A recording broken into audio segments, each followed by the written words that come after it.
Hi, fantasy fiction fans, and welcome to Myth and Magic, a fantasy writer's kit bag. I'm fantasy writer Neil Mack, the author of Moondog and the Reed Leopard, and I want to share my love of folklore, local history and nature mythology with writers and creatives like you on my regular podcasts. It's designed with fellow indie publishers and writers in mind, but all fans of fantasy fiction are very welcome to join in. In my fantasy writer's kit bag, writers, artists and creatives will find lots of ideas and discussion about things such as potions, dark arts, fabulous creatures, folktale studies, nature lore, and the interesting history behind the myth and magic that underpins our understanding of the fictional universe.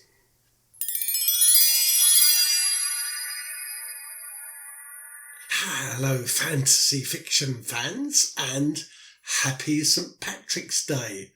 I hope you're keeping safe, I hope you're washing your hands, I hope you're keeping your distance.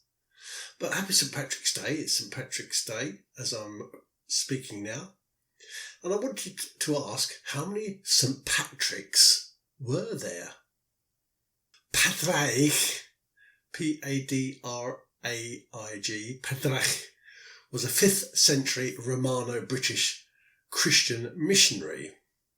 The Irish Annals, and these are the earliest chronicles of Ireland that were compiled by monks and kept safe in monasteries during the 6th century, date Padraig's arrival in Ireland as year 432. Now this date is probably chosen by those monks, don't forget, at a later period in the 6th century, to minimise the contribution of the first bishop of Christian Ireland, a guy named Palladius, who preceded Padraig by a few years and who was from a high-ranking Gaulish family.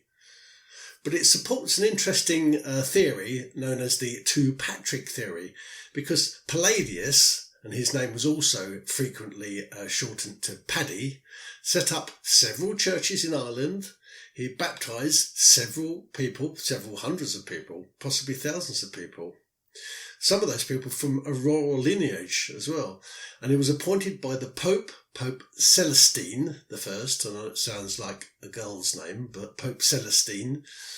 And his so-called Palladian mission cannot easily be separated, either at the time or obviously since, from the slightly later Padraig missions. So perhaps Palladius and Patrick, although they were two people, are one and the same. Anyway, back to Padraig. Padraig was born in Britain, probably in Cumbria, which is in the Lake District of England, and he came from a Roman priestly family. At the age of 16, he found himself captured by a group of Irish pirates. We never find out how he became captured, but he did. And he was taken to Ireland and enslaved by them. And he spent much of the time in captivity becoming more holy and learning to be a good shepherd. After a miraculous escape, he managed to flee to Europe, to the continent of Europe, where he studied religion. It's likely he was ordained in the area of Gaul that we now know to be Burgundy, in a place called Auxerre, which is A-U-X-E-R-R-E, which was a provincial capital of the Roman Empire, was still an important city and the centre for the spread of Christianity. After taking holy orders, Padraig determined to return to the place that he'd escaped from. It was a port called the Vartry, V-A-R-T-R-Y, in County Wicklow in Ireland. In fact, he never landed at the Vartry, but north of the port. But once in Ireland, he converted many thousands of pagans and eventually became the patron saint of Ireland. Now, legend has it that Padraig taught the Irish the doctrine of the Holy Trinity by demonstrating it with a shamrock. Can you picture a shamrock? The Irish, by the way, is Seamrog, S-E-A-M-R-O-G, which means young clover. A shamrock is a green three-leafed plant, and so Padraig used its leaves to illustrate the idea of the three in one. In other words, the Father, the Son and the Holy Spirit. Three holy names, one holy entity. It's probable that the shamrock might well have already been used as a symbol of regenerative powers by the all-powerful Druids, who were the original priestly class of Ireland before the Christians came along. And thus, this humble plant was recast by Padraig into his Christian theologies. In fact, the English Elizabethan scholar and botanist Edmund Campion suggested that shamrods, as he called them, Shamrotes, were in fact wood sorrel from the line oxalis, Oxalis, and not clover at all, as some might think. And that's because wood sorrel is an edible plant that was eaten by poor Irish. Now, wood sorrel possesses leaves that look very similar to clover, so why wouldn't Padraig have used that as a symbol of the Holy Trinity? Now, I've got oxalis that grows freely in my own garden here in England, and it can become quite an invasive weed. So is this the plant that symbolised the invasion of Christianity onto the previously uncultivated island of Ireland? Legend has it that Padraig also banished snakes from Ireland. And according to myth, he chased them all into the sea after they attacked him during the 40-day Lenten fast. However, all fossil evidence suggests that post-glacial Ireland never had snakes in the first place, so there was nothing for St. Patrick to banish. However, the snakes perhaps are a metaphor for the Druids. The Druids, of course, are the priestly ruling class of the Celts. And of course, Patrick did drive the Druids from Ireland when he helped establish, with Palladius, by the way, when he helped establish the first Christian church there. The Irish cross is also known as the Cross of St. Patrick, and it's a red saltire, and the saltire, S-A-L-T-I-R-E, means X-shaped cross, and it's on a white field or background. But the Irish cross is controversial because crosses associated with St. Padraig were never X-shaped in the first place, and the natural colour of the island is, of course, as everybody knows, green. The suggestion is, in fact, that the Irish cross, the red saltire, is in fact a fabrication, and it was designed in later years by the Anglo-Irish government of Ireland, and therefore, because of that, most Irish nationalists reject its use, and they described it as a typically British invention. The red saltire was added to the British flag to form the Union flag, also known as the Union Jack, and it's still used by the United Kingdom today, but not, as you know, used by the Irish Republic. So, happy St. Patrick's Day. How many St. Patricks were there? At least 2. Good luck with your self-isolation and your quarantine, and good luck if you're doing it with your Lenten fast.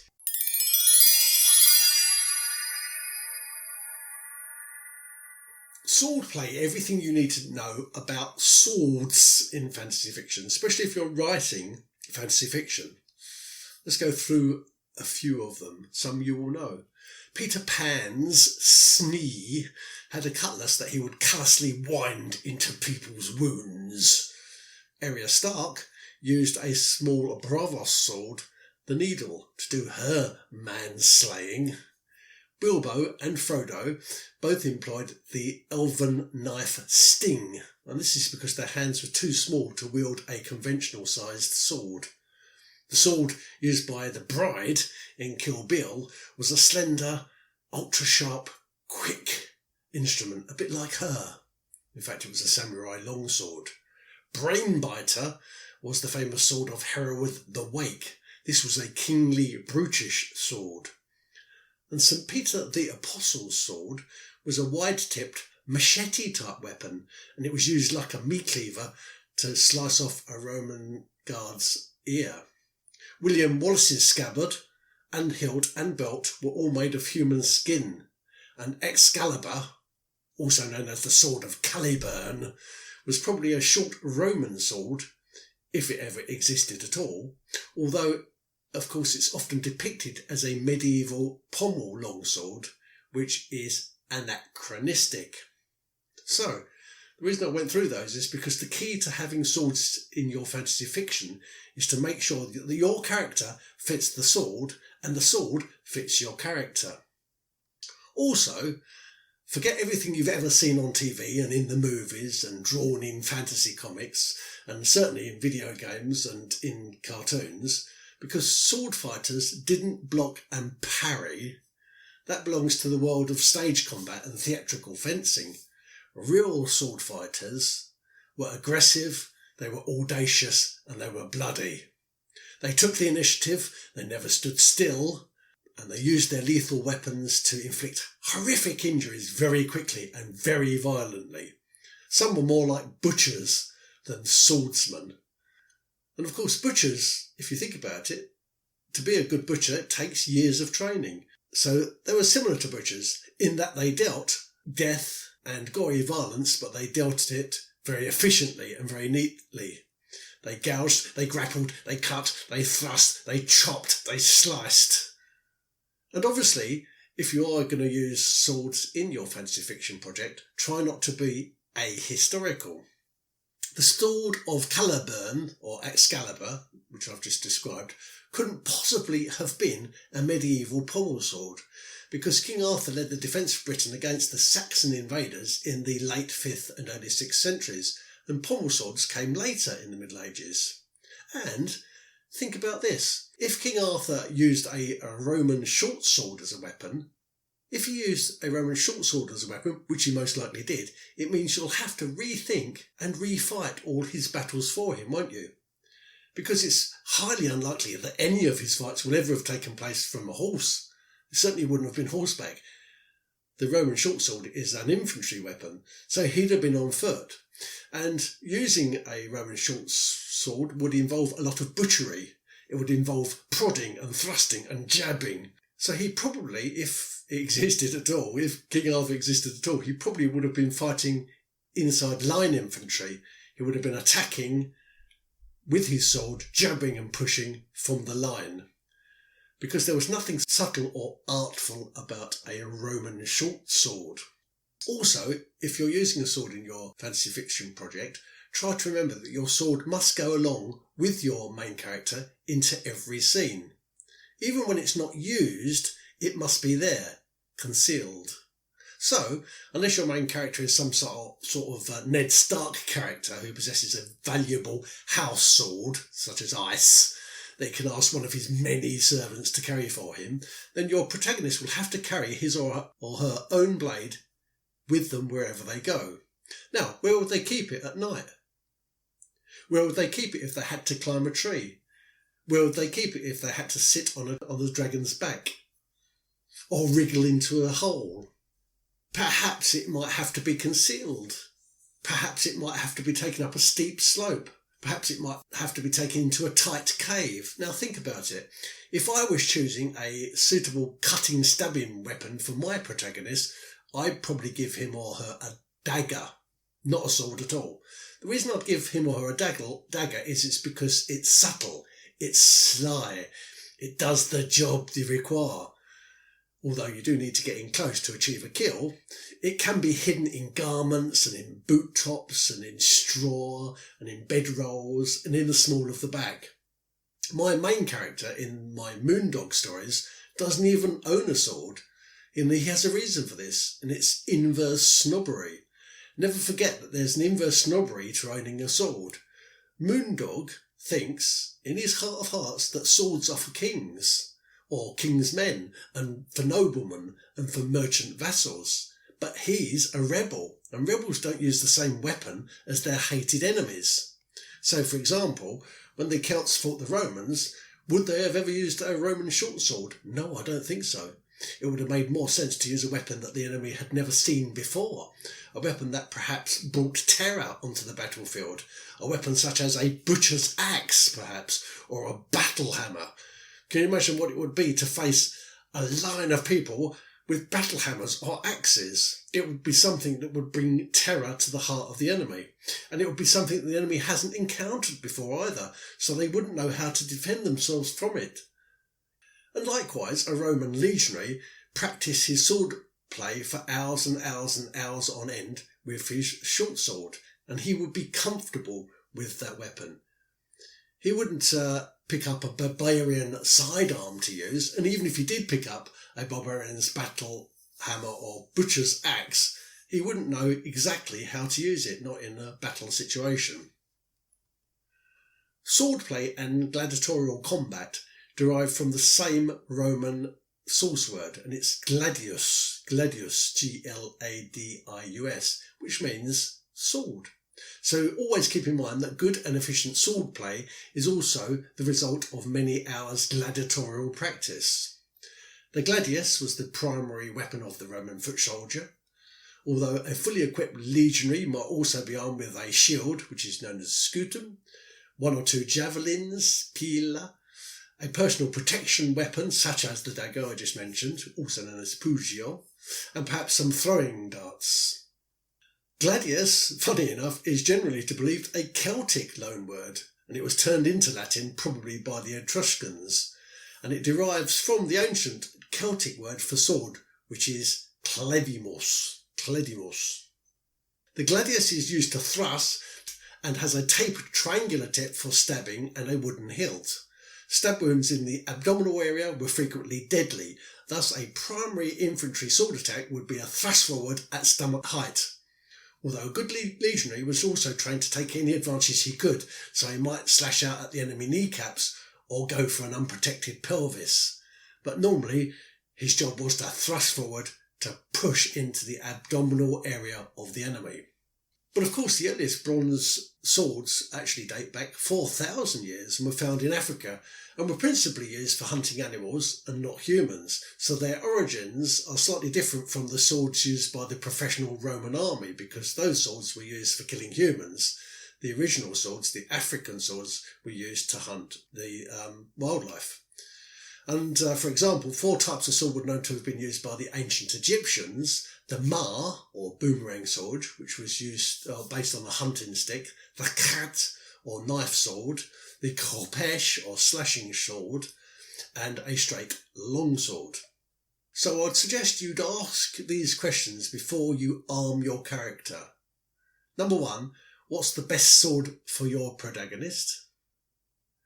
Number 2, what's the best sword for your antagonist? Bearing in mind what I said earlier about the political thoughts and the inverse snobbery of using a weapon. What sword is best suited to the task? How much training would you require for this type of weapon? How would he or she carry the sword? What's its value? How would it be cared for? Because even a good cook's knife needs to be sharpened and resharpened. It needs to be kept carefully in oiled fabric. A sword is even more valuable than a cook's knife, so it has to be cared for and valued through its life. And where and how can it be used? And don't forget about the anachronism. Make sure that your sword fits the period that you're talking about. And also don't forget that swords are literally and metaphorically pulled from the stone. And they might have taken several hours or even days to forge and to hammer. And this is why kingly swords are passed down to sons and grandsons by their forefathers, because they're fabulously expensive. The bride in Kill Bill, for example, has hers made by the legendary swordsmith Hattori Hanzo, who comes out of retirement just for her. And why does he do that? Because she's the only person he's ever seen who he deems competent enough for a Hanzo blade. And that's because she's already a highly trained kung fu master. So swords are highly prized and highly priced. If a Roman soldier lost his sword, he'd probably face the death penalty by stoning. When an enemy was slain in combat, his weapon would be regarded as a war trophy, also known as a spoil, and be much prized. Magical characteristics. Some swords make the user very strong or even invincible, some give the wielder extra power over others. For example, you can't expect to wield supreme executive power just because some watery tart threw a sword at you, said Dennis, after he'd questioned King Arthur about his power in the stupid Monty Python and the Holy Grail film. And of course King Arthur said, "The Lady of the Lake held aloft Excalibur from the bosom of the water, signifying by divine providence that I, Arthur, was to carry Excalibur, and that is why I am your king." The reason he is the king is because he carries Excalibur. And incidentally, in the crowning of the monarch, like for example Elizabeth II, the English monarch, we know that she gets given an orb, and obviously she gets given a crown, but actually the most important thing she's given is the Sword of State, the modern day equivalent of Excalibur. That's what makes her the queen, the sword. But other swords perhaps glow when an enemy is near, or bestow truth or light, or unleash lightning sparks, or fire or smoke. And think about how swords are made. They're made in a furnace, aren't they? By a stream, in hot embers. They're quenched in cold waters, and in the darkness of a smithy. So you can see why such mythical qualities are almost forged into their nature and their creation. So, if you give your main character a magical sword, try to give the weapon some comprehensible wonder. Of course, daggers aren't named, and that's because anybody could use them. A servant girl, a priest, an elderly man who's drawing his last breath, and of course, an assassin. But names are for swords, and the reason for that is because swords take a long time to make and a long time to learn. If you've ever practiced a musical instrument, and I have, I learned guitar when I was very young, they'll know that I'm working hour upon hour upon hour to try to get something useful out of it is part of the love and enjoyment, but it's also part of the work and the labour of owning an instrument. And it's exactly the same with a sword. You don't get anything out of it unless you put the love and the time and the commitment in. And if you give it a name, a familiar name, then you'll love it and respect it more. And swords are exactly the same as musical instruments. Arya Stark, for example, practices with the needle for hours and hours on end. It becomes part of her. It becomes an extension not only of her arm, but also of her character and her will and her determination. So the sword for your main character should also become part of them, part of their extension. It should bring about their capacity and their determination and their valour, and of course their gall and their mercy. And one last thing about swords, because swords were fabulously expensive to manufacture and became part of their owner's psyche, like I just said, then they were often offered as a sacrifice on their owner's death. Thus, Excalibur went back into the hissing cold waters. Archaeologists often find swords in lakes and in peat bogs and in caves. Some are broken, in other words killed, so they can't be used again. These swords were probably final and irrevocable votive offerings made to the same supernatural forces who looked after and empowered their owner warriors during their lifetimes. So remember, I said that your sword must go along with your main character in every scene. And in Arthur's case, the sword goes with him into eternity.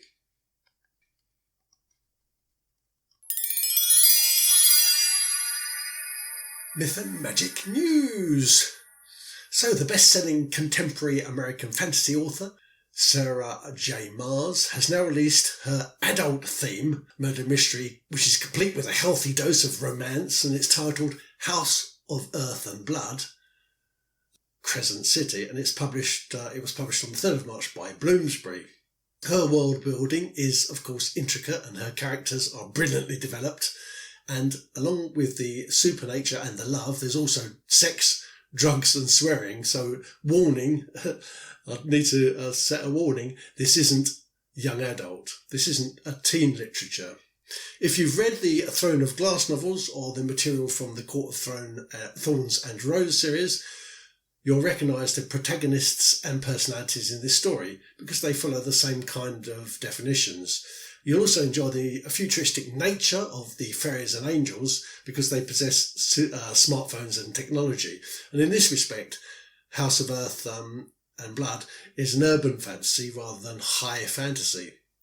You'll also enjoy being immersed into such richly detailed other worlds, and you'll pick up references from Norse mythology along the way.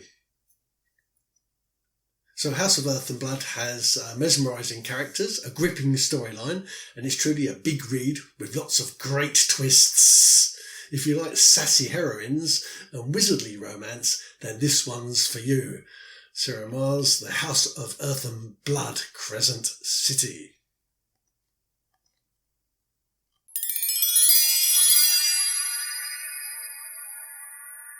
Magic word of the week, talisman.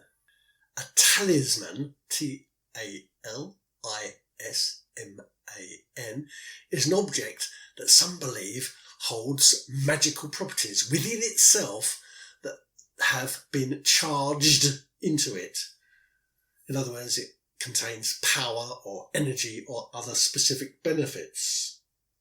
The word derives from ancient Greek telesma, which means completion of a religious rite and payment. So if you plan to use a talisman in your fantasy fiction tale, be prepared to comply with the original Greek definition. In other words, the object is precious, very valuable, substantial payment will have most likely been made, and it will have been used in rites, and it completes a cycle of knowledge and magical belief. In other words, it is the end result or the product of that cycle. And this is why a talisman differs from an amulet, which is simply a good luck charm, because a talisman will be supplied by medical practitioners or by witches or by wizards or by priests towards the end of a set of rituals, and it's given as a concrete symbol of the rites that were involved. Therefore, it can be described as a mechanism for astrological or supernatural influence. For example, if a holy rosary is given, perhaps by a godparent, to a newly baptised Christian after a service of baptism, and the holy rosary is blessed by the priest, then it's probably a talisman because it fits the definition. A religious rite was completed and payment has been made. However, if you or I pick up a rosary necklace from a gift shop just for a few bucks and we keep it just for good luck, then that's probably an amulet. It's the same thing, but it hasn't been charged. It hasn't been charged with the power and energy and the specific benefits through the cycle of beliefs. Oddly, and perhaps counterintuitively, the swastika sign is probably one of the oldest and the most widespread talismans ever known, and its use can be traced back to the Stone Age. The symbol has been found on stone implements, which were the mechanisms for the supernatural influence from that era. The swastika is found all over parts of the Old and New World and is used frequently on prehistoric ruins and on remnants. In this regard, a swastika talisman shares a relationship with an apotropaic mark, and that's a type of magic that is intended to turn away or scare off evil influences, such as the evil eye. And it was probably added after many incantations and ceremony. In spite of the assertion that the swastika was used by Egyptians, there is little evidence to suggest it, but it was certainly used by the Buddhists in their stone wall caves of India, and to those people the swastika just meant to be lucky. But during the 1930s, the swastika talisman became the central feature of Nazi symbolism, which is what we most normally associate it with now. But it's much, much older than that. It doesn't mean that at all. It means to be lucky. Talisman.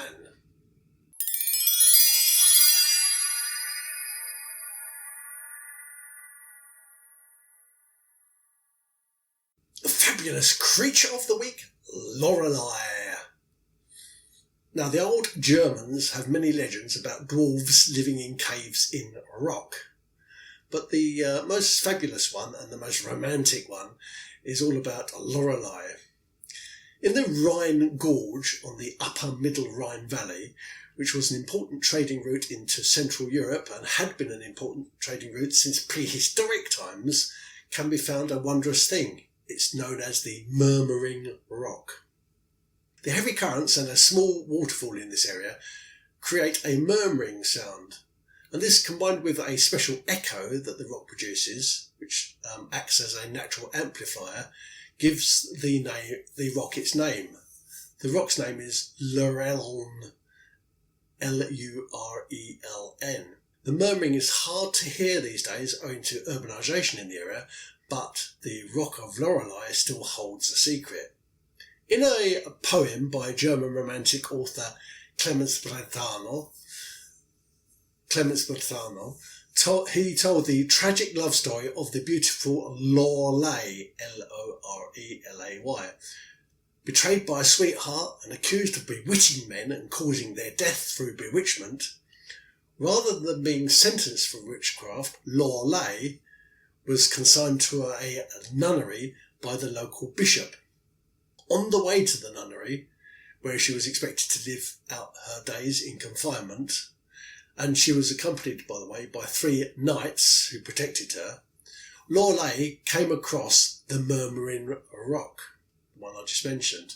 She asked permission to climb to the top and to view the Rhine once more before she became incarcerated. She did this, and realising when she got to the top that she'd never see the Rhine again, she threw herself from it to tumble to her death.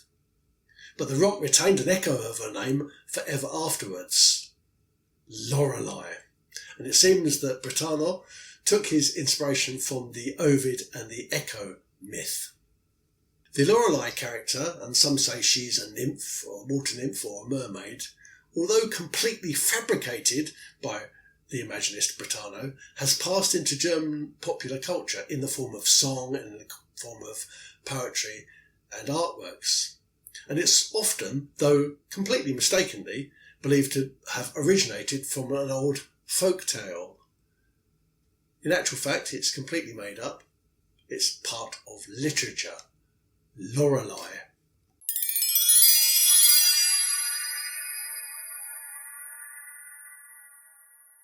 Wildflower of the week, Betony. Stachys, I think it's Stachys, Stachys, that's how I pronounce it anyway. Stachys officinalis, or commonly known as Betony, which is Betony, or bishopwort, all one word, Bishopwort, is a perennial herb that grows in woodland and grassland and in hedge in northern Europe. This medico-magical herb was supposedly discovered by Asclepius, the person who invented modern medicine, or possibly by a centaur, would you believe? But anyway, it's said to be very useful in making 47 remedies. And apparently, according to the ancient Greeks, it was good for man's soul as well as his body, because it cured evil and wicked spirits and could be used to counter witchcraftery, especially later on elf sickness, which for some unknown reason was a problem during the 10th century. It cured elf sickness. Because of its effectiveness against sorcery, it was often planted in European churchyards to prevent activity by ghosts. So if you want to stop ghosts coming into your garden or your house, I recommend a bit of Betony. The Anglo-Saxon herbal recommended that it could be used to prevent frightful nocturnal goblins too, and also terrible sights and dreams. So if you're suffering from nightmares, maybe some Betony.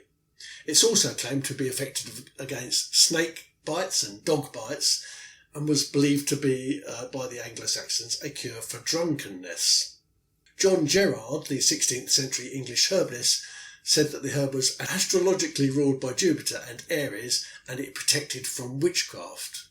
It's hot and dry, it's acrid and bitter, so, I suppose, it opens and it cleanses. But in fact, modern trials have proven that the Betony is a fraud, with no useful medical qualities at all, except perhaps as one, and that is as a counterfeit replacement for green tea, which, in its own way, is good for relieving stress.